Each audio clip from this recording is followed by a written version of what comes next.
David Andrews getting let go by the Patriots last week. And, well, I would just say this. It's nice to know that our opinion is echoed by a guy who was there with David Andrews, knows the coaching that will be involved, including Josh McDaniels. And he feels the way that I think a lot of people feel, which is, why let that guy go until you have to, until you've got to make the final decision? What's with the timing on this? Devin McCourty even admits, doesn't mean he should be a lock to be on the roster in September. So that was the decision the Patriots made last week. By the way, we expect to be talking with David Andrews in the very near future on this show. That'll be good. Live and in person in the very near future. Not for 10 minutes. It's gonna settle in for a little bit. Got McCone. Yeah. He's doing a Halloween spectacular.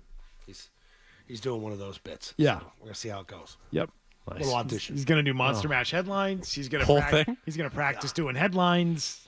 He did laugh at it. He's looking for work now. He said it was terrible. Yeah, well, look, hand up. Yeah. First to admit that, yeah. Yeah. Yeah. Hey, bottom line, they botched this.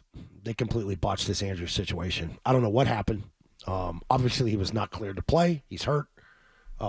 So you already have those discussions, right? When you're an injured player and you're rehabbing, you talk to the staff. You're there. You're training. You're rehabbing.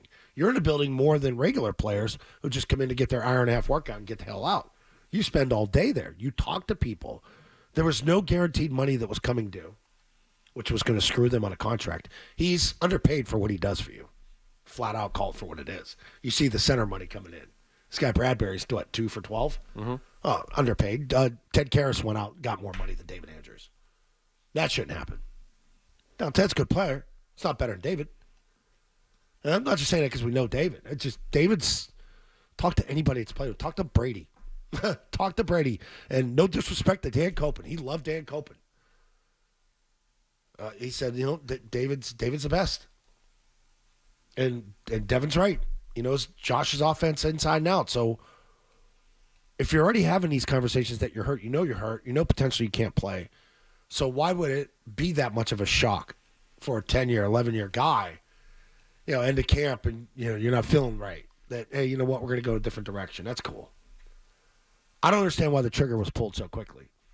So say they did sign the kid that went to Chicago for the big money, the one big money center that was out there in free agency. And Chicago built their offensive line. David was going to be that offended if they brought in another center? I don't think I was going to ask you about yesterday. So yesterday the Patriots did sign Garrett Bradbury. Could they not have done this with David Andrews on their roster? Absolutely. Also tells you Cole Strange ain't playing center. I hear this all the time, too. That's dead. Just so you know that, people, Cole Strange is not a center. They were experimenting with things because they were a terrible team last year. They tried to get him on the field. Can't play center. Center's a tough spot. It ain't easy. It's not just bending over and snapping the ball between your butt. So, we'll see how good this kid is. Well, I can tell you that in pass protection last year, Bradbury was not very good. I heard some things on Twitter. People have sent me stuff. Yeah. Yeah, it's not great. He has more catches than Baker, though. That he does. So I see that move. And number one, I would just say this. He started every single game when he was in Minnesota. Oh, he's a pro. Right? He's a pro. He knows how to play the position. It's not some experiment. It's not a backup player. I mean, the guy, in terms of, being the Ben Browns of the world, right? He's not a guy that's bouncing around on practice squads. Right. He's a professional level center. Doesn't mean he's a good center. Not James Ferentz. It just means no offense, James. He knows how to play the position. He's better in the run game than he is pass blocking. Run the ball. What does that tell you about how this team is being designed? Got to run the ball. Run and play defense. They built up their defense, and they're going to run the ball. That's what they're going to do. That's what they're shaping up to be, McCone. Can you run your way to a Super Bowl still? I don't believe so. No. I know Saquon was really good and had an amazing year, but yeah, sure he can. There were some other weapons. Did they win the Super Bowl because they had Saquon? Baltimore and Tampa did it. I didn't see Saquon win his team the Super Bowl when they got there. You didn't need him. No, I don't think there was much cooking for Saquon on Super Bowl Sunday. They took him out of the game. Yeah, they sure did. Sure did. They didn't do anything else. No, they did. So you had to account for him. They give him that. That's what it tells me. But no, I feel like they could have went out and had Andrews on their roster right now and said, listen, Bradbury's here, and that writing is kind of on the wall, but that doesn't mean you won't make the roster. Right. I just think it's like your new staff comes in and you do things your way. Like you get rid of the old way of doing things. That's not to say David did the old things the wrong way. A lot of things changed in this past week as far as captains. Like Wise is gone, Brissett went.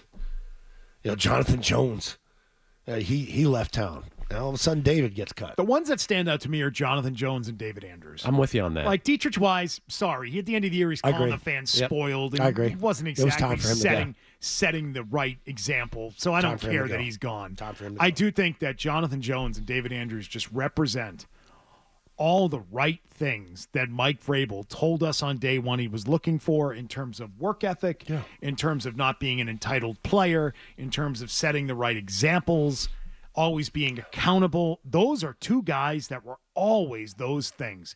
What did Jonathan Jones get 1 year and $5 million? If that. Yeah, it wasn't a lot. Let me look it up real quick. Yeah, it's about that. I think it was 1 year, 6. But and so I get it. You want your own guys. You want your own guys that you go out and sign to be able to take on leadership roles right out of the gate for whatever you're building over the next few years. Yeah. You're telling me that Jonathan Jones or David Andrews couldn't be those types of guys? Patriots, I get it if you tell me Dietrich Wise, you didn't think it was. Right. I get it. I'll get it. Patriots, Okay. but I mean, he was a captain. I mean, but that enabled him a little bit to speak the way he thought he could speak.